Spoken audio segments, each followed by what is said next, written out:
Z Fold 7, full review time. And I gotta say, I like it a lot. There's stuff I don't like, but for the majority, I like it a lot. And if you're still interested in picking one up while it's on pre-order, you can still get the $1,000 max trade-in credit, the free storage credit, and all the extra stuff.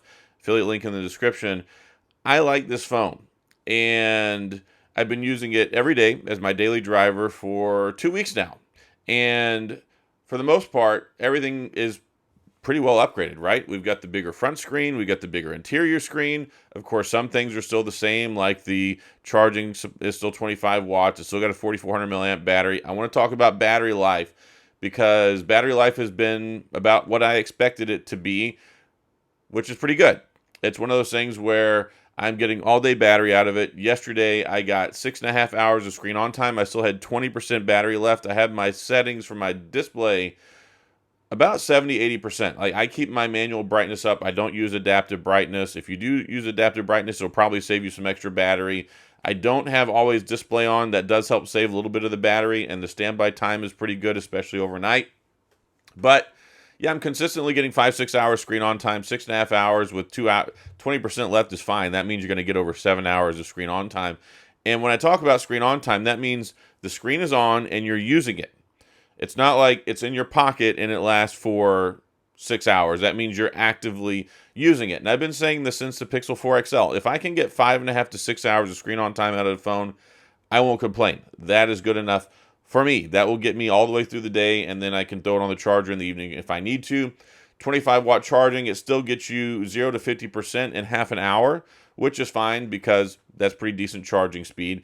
And I know people want faster charging speeds. I'm comfortable with the slower charging speed because I still feel like it's better for the overall longevity of the battery and the health of the phone.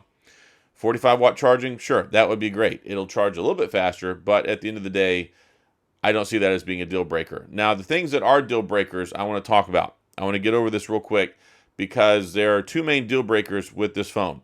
One being that there's no S Pen. So there's no S Pen with this phone. We've had it since the Z Fold 3, Z Fold 4, Z Fold 5, Z Fold 6, and it was something that I really liked. I really appreciated, and I used it a lot with my Z Fold phones. I mean, I've got my Z Fold 6 right here, and if you want a Z Fold with an S Pen, the Z Fold 6 is still a good phone. I know a lot of you out there were maybe hesitant about upgrading. If you don't want to give up your S Pen, then maybe hold on to the Z Fold 6. They are saying, though, that it's probably going to come back in the future. So it seems like they're trying to make a smaller, better, more, like just a better version of the S Pen. And when they made the phone smaller like this and they took out the digitizer into the screen, they've had to kind of rework things. So like a senior developer in the hardware department, I think is what it was, said that they plan on bringing it back. It's just not ready yet. So hopefully we'll see it with the Z Fold 8. And also they said it depends on demand. If people really, really want it, then of course they'll bring it back. So that's why I told people, complain with your pocketbook, right? If you want an S Pen and you're upset about it, then the best way to rebel and the best way to get your point across is not to buy it and give them more money. So that's the best way to go about it. I get it. You want to complain in the comments, that's cool. I'll reply as much as I can, but I'm upset too. I would really like the S Pen. However, I did find out that you can use a regular stylus with it. I bought this one on Amazon. I got a 5-pack of this for like $10. Really, really stinking good deal. It works on the front screen. No problem. Let me put my pen in real quick. So it works on the front screen. No problem. You can type, you can swipe, you can glide, you can draw, just like the regular S Pen. And then you can use the rubberized portion on the side too. It also works on the inside. So you've got the little disc on the front. That works out if you're using like a pen. It works out much better. You can use this, of course, to go into your notes, do your drawing, do your memos, all that stuff. So you basically have all the same functionality. You just buy this for $10, which actually is like $50 cheaper than buying the case with the S Pen that we had last year anyway. So yes, we do lose out on, where you could hover over the screen and you could get the quick menu to pop up. You lose that, but that's basically all you lose because it was already a dumb S Pen, right? It wasn't a smart S Pen. It didn't have Bluetooth. It didn't have the smart feature stuff. It didn't have the remote shutter capability. It was a dumb S Pen. So yeah, basically these two are the same thing. It just doesn't have the different like 4,096 pressure points or whatever, but you really don't need that. So this works out fine. It's a great workaround. Just letting you know, I had a lot of people ask, can you use a regular like over-the-counter stylus? Yes, you can. So that's the biggest complaint. The second complaint is there's no under display camera anymore, and I don't care. Like, it doesn't bother me at all. The only time it might would is if I'm doing some gaming on the inside, which I rarely do anyway, unless I'm playing Boom Beach and it doesn't get in the way. But I could see playing Call of Duty or something like that if you've got that glaring black circle on the top of the screen. But here's my philosophy. I've already got one on the front screen, right? I've been used to this for absolutely forever. So it doesn't bother me at all. I'd rather have a better camera. And we do have a better camera. You have the same camera on the front screen that you do on the inside. So that means you're going to get that 10 megapixel camera, and it's going to be a much, much, much better camera experience. So yeah, the 4 megapixel under display camera was trash. So at least they gave us a better camera. I know there's people that are upset about the fact that there's no under display camera. I get it. I really do. You can complain about that too. So those are the two biggest complaints. We've got 256 storage baseline again. I think that's fine. You can get a 512. You get a 1 terabyte as well. And that's where, while you got the pre-order stuff going on, take advantage of that storage credit, because you can basically get double the storage for free. You get a couple extra bucks towards a 1 terabyte. The 1 terabyte has 16 gigabytes of RAM. So they learned their lesson from the S25 Ultra. The S25 Ultra was 12 across the board. Unless you were in like South Korea, you could get a 16 with the 1 terabyte. You can get it here. Also, if you're curious what this case is on the back of my phone, this is the thin-borne aramid fiber case. I like it a lot. It's super thin. It doesn't really add any weight or heft to the profile of the phone. I don't have the front part on here because I absolutely hate those things, because when you have the front case on there, it basically covers up the edges of the screen, and it makes it a giant pain in the butt to do your swipe gestures for navigation. So I never use the front one. I only use the back one. This is good. So check that out, definitely. And we've still got the same selfie camera. We've got the upgraded primary camera. So we've got a 200 megapixel on the back now. We've still got the same telephoto and ultra wide. Here's some camera samples. So I took some shots with the camera. I think it's good. It's just as good as the S25 Edge. It feels pretty much just about as good as the S25 Ultra. They might need to do a little more optimization to get it on the same page, but still, I think there's an improvement there. I think it's more accurate. I think the colors are better. I think it's sharper. And of course, you get the great ability to go shoot expert RAW, all that stuff, 200 megapixels, full resolution images. That is a huge upgrade. And a lot of people complained for so long, same camera, same camera, same camera. I was in that boat. And what happened? After all these complaining, we finally got a better camera.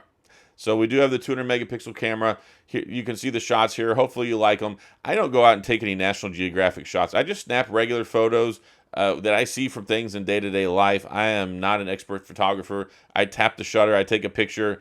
That's what most people do. So I like to have kind of realistic photos in here. So hopefully you enjoyed these.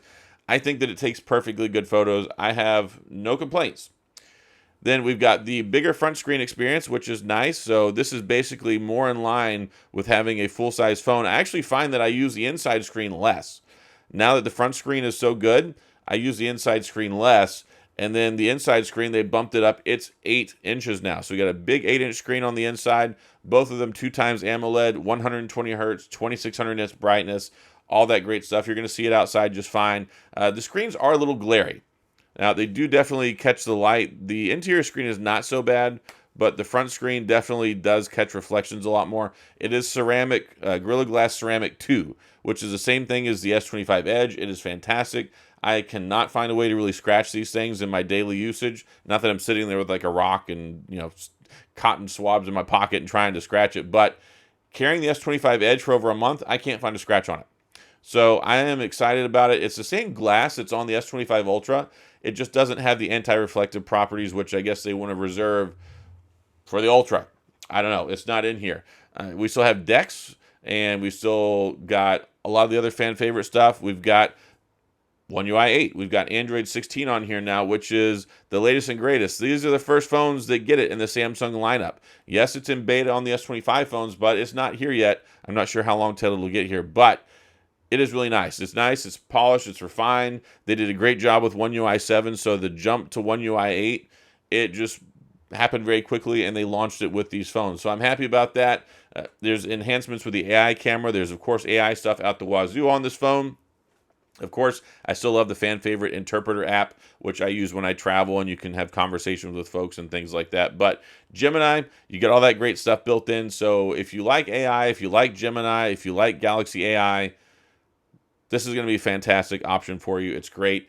and of course Gemini Live and all those things too. So the phone itself is powered by the Snapdragon 8 Elite processor, which a lot of people seem to think it has heat issues. I've tested a multitude of phones with the Snapdragon 8 Elite processor. It's had a great heat profile, and Samsung's done a good job with like the vapor chambers and things like that. But overall, the optimization for the chip, you've got the Snapdragon for Samsung chip. It is clocked a little bit higher, over 4 gigahertz. The chip that's in here is 38% more power efficient than the Snapdragon 8 Generation 3 we had last year. So you're going to get the best of the best when it comes to performance. You get 7 years of support, 7 years of operating system updates, 7 years of security patches. That is exciting. And with the Snapdragon 8 Elite processor, I believe that they can do it. Now, we have a redesigned crease on here. The crease is not as bad. Of course, I'm holding it up and you can see it. But when you compare it with the Z Fold 6, the Z Fold 5, it is better. It is shallower. It does catch the light, but it's definitely not something when you run your finger across it and you're using it, it doesn't catch like last year. You can hardly even feel it. So this is just a reality of all these ones. Even with like the Oppo Find N5, even with the Motorola's, yes, they're almost creaseless, but they're not creaseless. So it's one of those things where it looks very good. This is a much, much, much needed improvement. So we've got that as well. It is lighter. It is thinner than ever. This phone, when it's closed, is less than 1 millimeter difference in thickness from the S25 Ultra, but it is a folding phone, which is crazy to me. The 4400 milliamp battery, I know people are unhappy about that. They would like to see a larger battery. I would too. And one of the reasons we haven't seen the silicon battery technology implemented yet, it's just not been proven long term. And also, it has like a 400%, it's more susceptible to bloating. Like the expansion in the battery and that technology versus what we have currently is like 400% worse. So it's one of those things where they can't really guarantee over the lifespan of 7 years that battery is not going to like pop out of your phone like an Easter egg like we get with some of the older batteries. So the technology is neat, but it's not quite there yet. And the battery life, honestly, I've got a 6,000 milliamp battery in my OnePlus 13, and I find that the 5,000 milliamp battery with the optimization in the S25 Ultra is better. So there are concerns and considerations there, but it's just one of those things where the longevity of that battery technology is just not there yet. At least it hasn't been tested and shown to be that great yet. Also, one of the reasons in the US, and this is very different, a lot of people are like, oh, well, the Honor has a bigger battery. The Oppo has a bigger battery. Yes, it's not susceptible to the shipping restrictions we have here in the US. Once you go over 20 watt hours and over like 5,000 milliamps, it becomes listed as basically hazardous cargo for traveling and being shipped in the US, which means there are shipping restrictions. It doesn't mean you can't ship it, but I believe it has to have special labeling. It might not be able to go on a plane. Like a lot of times, especially with these larger lithium batteries, you have to send them by ground, like USPS ground, UPS ground. They have restrictions and they have certain extra things that go along with it because the battery itself could be harmful, right? So yeah, once it goes to 20 watt hours and over like 5,200 or 5,000 milliamps, that's the way OnePlus gets around it is they use two different batteries. And I know that there's two different batteries in here, but I'm sure there were some size limitations and restrictions, but also the OnePlus 16 has that silicon carbide or silicon carbon technology in it. So yeah, we'll see how it holds up long term, but that's why Samsung, that's why Apple, that's why some of these other major manufacturers are not going into this technology yet. So that's the answer. So many people are like, why doesn't it have it? Why doesn't it have it? That's why it doesn't have it, right? So overall, really enjoyed the experience. I think that the camera upgrade is solid. I think even the other cameras, even the selfie looked better to me this year with the AI enhancements, the AI camera and photography stuff. So I think that they've done a good job with the overall phone. I love the profile. I love how thin it is. I was worried because it's like super, super thin. When I picked this up on day one, I'm like, wow, this is like a slippery bar of soap. I got to put a case on it. And I've got a couple cases. I bought a protective clear one I got on Amazon. I love the Samsung silicone case. It's really nice. And then now I've got the thin-borne one as well. But there are some good case options out there that keep it thin. This keeps it thin and minimalistic, and it keeps it protected as well. IP48 dust and water resistance. Still don't have IP68, but that's not something I've ever had a problem with. I've had every Z Fold that has been ever made, and I've had a lot of other folding phones. Just don't take it to the beach and drop it in the sand, and you'll probably be okay. IPX8, that's fine. the 4 for the sand and the dirt, the 8 for the water. You can still drop it in 6 feet of water or a meter and a half of water up to half an hour. You're covered that way. But this is the best Z Fold yet. I know people are not happy about the S Pen. I know people are not happy about the under display camera. I know there's complaints about the charging and the battery size, but the only two that really matter to me are the S Pen and the display camera. The display camera I don't care about personally because I think it's an improvement, but there are other people out there who feel differently. I understand that. So the biggest concern for me was the S Pen. Now, like I said, I have been able to use this. This does make it better. It does make me a little bit happier in the interim, but it does irk me that they took it away. So we still find ourselves in that position, but better camera setup, better design, lighter, bigger screen on the front, bigger screen on the inside. And there's just been so many different upgrades with this thing that people have been asking about for a long time. So it's like there were 10 upgrades or 10 changes, 8 of them positive, 2 of them negative. So I think the overall grade for this phone is a resounding positive. And like I said, I've really enjoyed using it. And the battery life for me, like I said, I'm still getting over 6 hours of screen on time. If you need more screen on time, if you need more battery, you can put it on light mode, which drops the processor speed down by 15%. It's been around for years. And when you have like a 4.5 gigahertz chip, it's still going to be more powerful than last year's chip by a wide margin, and you get better battery, right? So there's a lot of great things with this phone, and I like it a lot. Is it perfect? No. Is it expensive? Yes. $19.99. We did get a $100 price increase. I know a lot of people are not happy about that. I get it. I'm not happy about it either. I don't really see why they did it this year. Last year, it made sense. They extended the support 7 years, threw some titanium in there. They reworked a couple of different things. There are some significant upgrades this year, but I really wish they would have kept it at the same price. But again, I've talked about this before. I get it. The same loaf of bread I've been buying for 5 years. 5 years ago was 88 cents, and now it's like $2.64. So the fact that the Z Fold has gone up $100, $200 over the last couple of years, I understand, but that doesn't mean I like it, right? So that's pretty much all I got in this video. I like the phone. Everybody's not going to like the phone. A lot of people are going to complain about the phone, but that's just the nature of phones these days. Nothing makes everybody happy. I think this will make enough people happy, and the people it doesn't make happy are probably going to be Z Fold 6 customers. Hang on to your Z Fold 6. Wait for the 8. Phones are not designed to be upgraded year over year, especially when they're a $2,000 phone. So if you've got a Z Fold 6, it's still good for 6 more years. You still have the S Pen. You still have everything that you like. Hopefully they bring up the S Pen back and some changes with the Z Fold 8. That would be fantastic. Upgrade then.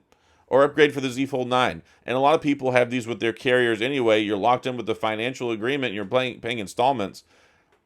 Why would you shoot yourself in the foot to lose out on the bill credits, right? Or why would you spend $2,000 just a year later? It just doesn't make a lot of sense. So this phone is going to be great for people with the Z Fold, Z Fold 2, Z Fold 3, Z Fold 4 even. If you got the 5 and the 6, you're still going to have the S Pen support. Those two phones are largely the same, and they're going to work out great for you for several more years. So my verdict, I like it a lot. I really enjoy it. It's the best fold phone that Samsung has ever made, and we'll continue on down the road. So that's all I've got. If you have any questions, comments, gripes, concerns, complaints, all those things, please, of course, go to the comment section. I'll do my best to get back with you. If you enjoyed the video, please hit the like and the subscribe button and the little notification bell if you want updates when new videos come out. And as always, thanks for being here. I appreciate you watching, and I'll see you guys next time.